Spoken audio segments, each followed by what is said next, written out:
Halo semuanya, selamat datang di segmen analisa. Hari ini di tanggal 25 Maret 2025, tim gabungan antara Polri dan juga TNI resmi mengumumkan ada 3 tersangka baru dari kasus yang terjadi di Provinsi Lampung, tepatnya di Kabupaten Waikanan, teman-teman. Ini adalah menyusul ya setelah kemarin ada warga sipil yang ditetapkan juga sebagai tersangka, inisialnya Z untuk yang perjudian. Sementara untuk yang pengedorannya, ini ada masih satu tersangka sepertinya. Coba kita lihat tersangka baru ini siapa aja. Yang pertama, kalau kita lihat keterangan dari Kapolda Lampung, Irjen Pol Helmi Santika, dan juga Wakil Sementara dan Puspom TNI Mayor Jenderal TNI Eka Wijaya Permana. Ada 3 tersangka. Pertama ini adalah Kapri, anggota Polri Sumatera Selatan. Yang kedua adalah Kopral 2 atau Kopda Basarsyah yang ditahan di Denpom 2 Bandar Lampung. Terus yang terakhir atau yang ketiga adalah pembantu Letnan 1 atau Peltu YHL Lubis. Jadi ini yang untuk tersangka perjudian. Jadi kalau untuk yang 2 peristiwa pidananya, ya untuk yang pengedorannya itu yang paling dikonserin sama masyarakat sekarang, baru 1 tersangka yakni adalah Kopral 2 Kopda Basarsyah. Nah, ini juga unik kalau aku dengarkan keterangan dari Wakil Sementara dan Puspom TNI Mayor Jenderal TNI Eka Wijaya Permana bahwa kedua anggota TNI ini semuanya menyerahkan diri. Padahal di berita-berita pertama itu dikatakan ada, ya ini bingung ya, faktanya adalah kita lihat video ada yang didatangi di rumahnya. Tetapi kok dikatakan semuanya itu menyerahkan diri. Yang pertama ini adalah kalau yang Kopral 2 Kopda Basarsyah yang ditahan di Denpom 2 Bandar Lampung itu kan menyerahkan diri katanya di tanggal 18 Maret 2025. Terus kalau yang Peltu Lubisnya itu menyerahkan diri di tanggal 19 Maret di Batu Raja. Terus yang ada adegan video pada saat didatangi di rumahnya itu bagaimana? Peristiwa itu seperti apa? Karena ini kan kasusnya memang kesannya kayak tertutupi gitu ya teman-teman. Karena kita paham di aturan undang-undang kalau sebuah kasus yang menimpa adalah ABRI atau TNI ya sekarang itu sebutannya, itu harus ditangani oleh polisi militer. Tetapi harapan dari keluarga korban mengatakan bahwa mudah-mudahan ini kasusnya akan terbuka dan juga bisa disiarkan secara langsung agar bisa diamati oleh masyarakat. Karena korban keluarga dari Kapolsek Negara Batin, Ibtu Lusianto, sekarang ini sangat vokal sekali berbicara di media massa. Mereka tidak terima begitu ya bahwa keluarganya yang sudah tiada difitnah dengan hal-hal yang menurut mereka itu adalah fitnah dan itu tidak benar begitu. Tapi sebelum kita lanjutkan, coba kita simak keterangan dari Kapolda Lampung, Irjen Pol Helmi Santika, yang menurut aku ini memberikan statement cukup sangat berhati-hati setelah 9 hari akhirnya bisa menetapkan tersangka, teman-teman. Terhadap 2 anggota Polri ini, 1 diantaranya sudah kita tetapkan sebagai tersangka perjudian, yang 1 sebagai saksi dan 1 warga masyarakat sebagai saksi. Oke. Untuk 2 anggota polisi yang diperiksa ini unik nih, ada 2 kategori yang menjadi tersangka baru 1 orang buat yang perjudian. Tapi kalau untuk yang 1 lagi, kalau aku cek dari namanya yang aku rangkumkan di sini, ada Wayan namanya ya. Yang tersangka itu kan Kapri yang anggota Polri Sumatera Selatan. Sementara Wayan adalah anggota Polres Lampung Tengah. Jadi dia ini diundang oleh pelaku untuk datang ke lokasi sabung ayam di Kampung Karangmanik, Negara Batin Waikanan tersebut, dan dia datang beserta rekan-rekannya. Aku nggak tahu rekannya ini apakah anggota polisi juga ataukah teman-teman warga sipil. Nah, tetapi mereka itu katanya pulangnya itu jam 4 sore. Jam 4 sore itu sudah pulang. Sementara kita tahu kejadian dari peristiwa pengedoran ini adalah menjelang jam 5 sore. Jadi dia dijadikan saksi untuk peristiwa adalah terkait dengan perjudiannya. Nah, yang uniknya adalah kenapa dia tidak menjadi tersangka, sementara Kapri itu menjadi tersangka untuk yang perjudiannya. Kan sesama anggota polisi, kalau melihat sebuah tindak pidana seperti itu, kenapa tidak dilaporkan atau seperti apa? Mungkin ada ceritanya nih yang belum kita tahu. Mungkin aja dia sudah datang ke lokasi TKP, menghimbau untuk dibubarkan. Kita nggak tahu nih data-data kualitatifnya itu seperti apa. Karena sampai sekarang yang ditetapkan sebagai tersangka itu baru 1 doang dari anggota kepolisian. kemungkinan besar ini akan terus bertambah. Nah, kemudian kalau dari Daspun POM-nya, ya memang dikatakan bahwa ada proses penetapan tersangka yang kesannya cukup lama nih oleh masyarakat. Alasannya adalah karena setiap lembaga, baik dari Polri ataupun juga TNI, punya standar operasional yang berbeda-beda. Tetapi sebenarnya, walaupun diumumkan sekarang, tanggal 25, sebenarnya tanggal 23 April, dari pihak mereka sudah menetapkan tersangka untuk kedua orang tersebut. Oke. Kami memohon kepada Kapolda untuk melihat hasil dari rekan-rekan Polri seperti apa, hasil dari kita seperti apa, kita padukan. Karena ini ada kaitannya, mohon izin Pak Kapolda, ada kaitannya, kami memerlukan saksi polisi yang memang ada, termasuk yang dikatakan Bapak Kapolda. Jadi meminta atau memohon gitu dengan halus, karena memang ketegangan sepertinya sedang terjadi antara TNI dan juga Polri.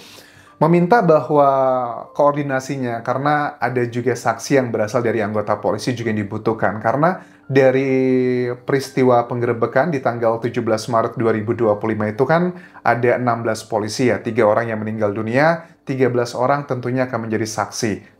Ditambah lagi dengan saksi dari polisi juga yang sudah menjadi tersangka di sini. Ada kesan kehati-hatian, tetapi dari keluarga korban mengatakan bahwa ini sebenarnya ada banyak kecurigaan. Bahkan kan kita lihat sekarang ya, ada Hotman Paris, timnya yang juga sudah masuk ke dalam kasus ini. Ini juga ngebuat kita heran, seorang penegak hukum, 3 orang yang meninggal dunia, ada Ibtu Lusianto, ada Bribka Petrus Aprianto, Bribda M. Galib Suryaganta. Mereka tuh adalah penegak hukum di Indonesia, dari kepolisian. Mereka kesannya mau mencari keadilan aja sebegitu sulitnya gitu. Makanya dari keluarga korban tuh menemui Hotman Paris dengan strateginya adalah keviralan di Indonesia. Banyak kasus yang menimpa warga sipil, strateginya tuh sepertinya dipakai oleh keluarga korban gitu. Karena kalau nggak diucek-ucek dengan media, dengan sosial media, ini kayaknya keadilan bakal sulit didapatkan. Ngeri ya. Maksudnya mereka polisi loh gitu. Karena kita lihat juga ada terpecah menjadi 2. Ada yang mendukung TNI, ada juga yang mendukung Polri. Terlepas apakah betul ada budaya setoran tersebut. Tapi menurut aku pribadi, kalaupun memang ada budaya setoran tersebut, itu bukan berarti mengekskuse, memperbolehkan permisif dengan peristiwa terjadinya menyebabkan 3 orang meninggal dunia ini. Kita coba dengarkan keterangan dari adik dari almarhum Ibtu Lusianto, yang kelihatan banget sangat terpukul, sangat desperate banget untuk mencari keadilan. Ini konteksnya adalah disampaikan sebelum adanya penetapan tersangka. Ini salah satu cuplikan ya teman-teman. Bingung, kami harus kemana, kami harus mencari keadilan. Sedangkan adik saya itu polisi, Kapolsek 31 tahun. Dia mengabdi sebagai polisi. Adik saya tidak neko-neko. Adiknya, Ibtu Lusianto itu sudah mengabdi sebagai anggota polisi selama 30 tahun. Adiknya nggak neko-neko. Sekarang sudah viral yang disampaikan di media bahwa rumahnya aja itu sangat sederhana. Adik saya itu miskin. Nah, ini juga salah satu isu yang aku lihat di sosial media tuh ada tim pro dan kontra. Ada yang pro dengan mendiang atau almarhum, menunjukkan kesederhanaannya. Tapi ada lagi yang kontra dengan almarhum, menunjukkan misalnya ini rumah yang ini bagus, itu adalah rumah keduanya, rumah ada bahkan masalah pribadinya, asmara dan sebagainya juga diikut-ikutkan. Ya terlepas itu benar atau salah, ini tidak menutup fakta bahwa beliau sudah meninggal dunia dan akibat dari DOR tersebut, teman-teman.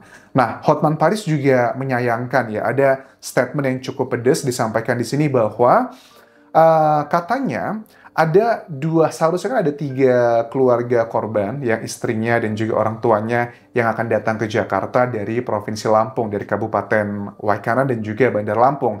Tetapi ada 2 lainnya yang katanya sudah mau berangkat, tetapi tiba-tiba dicegat di jalan oleh oknum kepolisian. Ini maksudnya seperti apa? Kenapa seperti itu? Ini salah satu statementnya dari Hotman Paris, teman-teman. Istri almarhum, ya, istri Kapolsek dan istrinya siapa? Pak Petrus sudah mau berangkat ke Jakarta ikut di sini tapi dicegat di jalan oleh oknum kepolisian, nggak boleh datang ke sini, bahkan rumahnya dijaga. Kami tidak mengerti untuk apa. Ya, sekali lagi kami. Oke, itu yang dikatakan oleh Hotman Paris. Tapi kita lihat juga di postingan terbaru Hotman Paris di Instagramnya, istri dari Kapolseknya kan sudah berbicara alasannya kenapa nggak datang. Itu karena takut masalah macet karena bertepatan dengan mudik. Betul sih, kan dia mau lewat jalur darat ya teman-teman ya. Takutnya macet, mudik, dengan urusan berbagai macam hal. Tapi Hotman Paris bilang kayaknya sih bukan seperti itu. Tapi lebih ke masalah yang disampaikan tadi. Terus Hotman Paris juga bilang bahwa hari ini sebenarnya sebelum terjadinya press release atau konferensi pers dari gabungan TNI dan juga Polri, Hotman Paris bilang bahwa saya itu sudah dapat bisikan bahwa hari ini, siang ini, katanya akan ada dibereskan. Nah, interpretasi Hotman Paris, dibereskan tersebut adalah penetapan tersangka. Dan ternyata itu memang terbukti sudah diumumkan. Tetapi kan kita juga masyarakat kayaknya belum puas ya kalau tidak mengawal persidangannya. Apakah persidangannya ini bakal tertutup atau terbuka? Kalau ini tertutup, agak bingung juga. Tapi jujur kalau aku lihat dari TNI dengan kasus kemarin yang sopir rental, yang didor juga sama oknum TNI, itu kan juga mendapatkan hukuman seumur hidup ya. Biasanya kasus-kasus kalau yang menimpa TNI, itu bener-bener penegakannya tuh luar biasa loh. Kayak dulu juga yang waktu sepasang pemuda-pemudi yang di Nagrek itu kan ya, yang dibuang di salah satu sungai begitu, kan juga oknum TNI juga diberikan hukuman yang seumur hidup vonisnya. Jadi aku masih punya harapan dan juga keyakinan yang sangat kuat karena sudah viral, jadi kunci utamanya adalah viral di Indonesia. Mau kamu penegak hukum atau kamu pejabat dan sebagainya, kalau udah viral biasanya penegakan hukumnya akan maksimal. Dan dugaanku sangat kuat dengan pasal yang dikenakan untuk Kopral 2 atau Kopda Basarsyah, itu adalah pasalnya pasal 340 dan juga pasal 338 tentang yang dihabisi, berencana dan juga spontanitas. Kalau terbukti ini berencana, ada jeda antara eksekusi dan juga merencanakannya, itu bisa kena hukuman yang kalau aku lihat seumur hidup sih di Indonesia ya. Kalau untuk mati kayaknya udah agak sulit ya, karena berbagai macam isu terkait dengan hak asasi manusia. Sementara kalau memang terbukti ini adalah spontanitas, ya maksimalnya adalah 20 tahun penjara. Sementara kalau untuk perjudian, ya pasalnya 303 ya, paling juga hukumannya hanya beberapa tahun penjara. Dan kalau di aturannya Polri kan, kalau seorang anggota Polri terkena hukuman yang kalau nggak salah di atas 4 tahun atau 5 tahun, ya correct me if I'm wrong, itu biasanya langsung dilakukan PTDH, pemberhentian. Tetapi kalau di bawah itu, masih bisa lah nego-nego seperti itu. Tapi kalau untuk TNI aku nggak tahu aturannya seperti apa. Yang tahu silahkan bisa tuliskan di kolom komentar video ini. Terima kasih sudah menonton. Sampai ketemu lagi di video berikutnya. Kita akan terus update dan juga kawal untuk keadilan dari ketiga anggota polisi ini. Terlepas apakah betul adanya isu setoran tersebut atau tidak. Tetapi faktanya adalah 3 anggota polisi telah meninggal dunia dan mereka berhak mendapatkan keadilan. Sampai jumpa. Tinggalkan like dan juga komen, subscribe channel YouTube ini, follow Instagram, Facebook pageku dan juga akun TikTok Dian Jas Asmara.